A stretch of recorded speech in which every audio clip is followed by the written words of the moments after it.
اچھا، اس آیت کو مس یوز بھی کرتے ہیں ہمارے مسلمان، سیکولر قسم کے مسلمان۔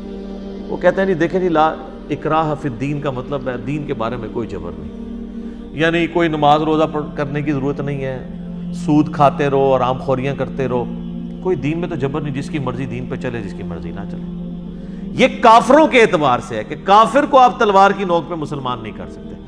مسلمان جو ہو گیا ہے نا، اس کے لیے دوسری آیات ہے، ادخلوا فی السلم کافہ، پورے کے پورے اسلام میں داخل ہو۔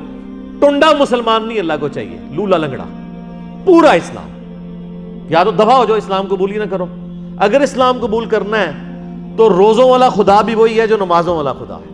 یہ نہیں کہ رمضان میں خدا کو مان رہا ہوں اور غیر رمضان میں اپنی مرضی کی زندگی گزار رہا ہوں۔ نمازوں والے خدا کو تو میں مانتا ہوں، رزق حلال کا حکم دینے والے اور حرام سے منع کرنے والے میں خدا کو نہیں مانتا۔ یہ نہیں ہوگا۔ لا اکراہ فی الدین، دین قبول کرنے کے بارے میں کوئی جبر نہیں۔ اس کا قطعاً یہ مقصد نہیں کہ جو مسلمان دین قبول کیے ہوئے ہے اس کو دین پہ چلنے کے معاملے میں کوئی سختی نہیں ہے۔ سر ابو داؤد میں حدیث ہے، بچہ 10 سال کا ہو جائے اس کو مار کے نماز پڑھوانی ہے۔ تو نبی علیہ السلام کو یہ آیت نہیں آتی تھی لا اکراہ فی الدین؟ جو مسلمان ہوگا اس کے اوپر دین کی پابندیاں ہوں گی۔ دنیاوی طور پہ بھی آپ دیکھیں، کوئی شخص کہے کہ میں پاکستانی فوج میں ملازمت اختیار کروں گا، لیکن میں فوج کی وردی نہیں پہنوں گا، بوٹ نہیں میں پہن سکتا، اس کے باوجود میں فوج میں ملازمت اختیار کرنا چاہتا ہوں، تو کیا فوج میں اس کو ملازمت دی جائے گی؟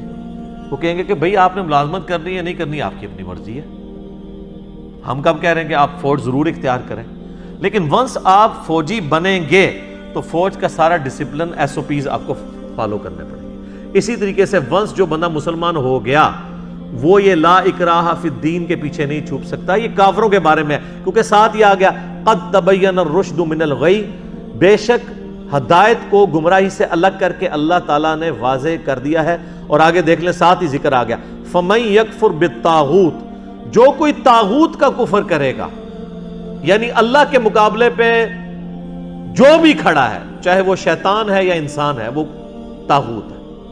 یہ اردو میں لفظ طغیانی استعمال، طغیانی کب آتی ہے؟ جب دریا یا سمندر اپنی حدود سے باہر نکل جائے، تو یہ جو طاغوت ہے وہ اپنی حد سے باہر نکلا ہوا ہے، اللہ کے ساتھ شریک لوگ اسے ٹھہرا رہے ہیں۔ تو جو کفر کا طاغوت کرے، طاغوت کا کفر کرے گا، وَيُؤْمِن بِاللَّهِ، اور ایمان لائے گا اللہ پر۔ آپ دیکھیں کہ کفر مسلمان نے پہلے کرنا ہے، ایمان بعد میں لے کے آنا ہے۔ اور کفر کس کا کرنا ہے؟ اللہ کے مقابل ہستیوں کا۔ تو ہمارا کلمہ کیا ہے؟ لا الہ، کوئی الہ نہیں ہے، سارے جھوٹے خداؤں کی نفی، الا اللہ، سوائے اللہ کے۔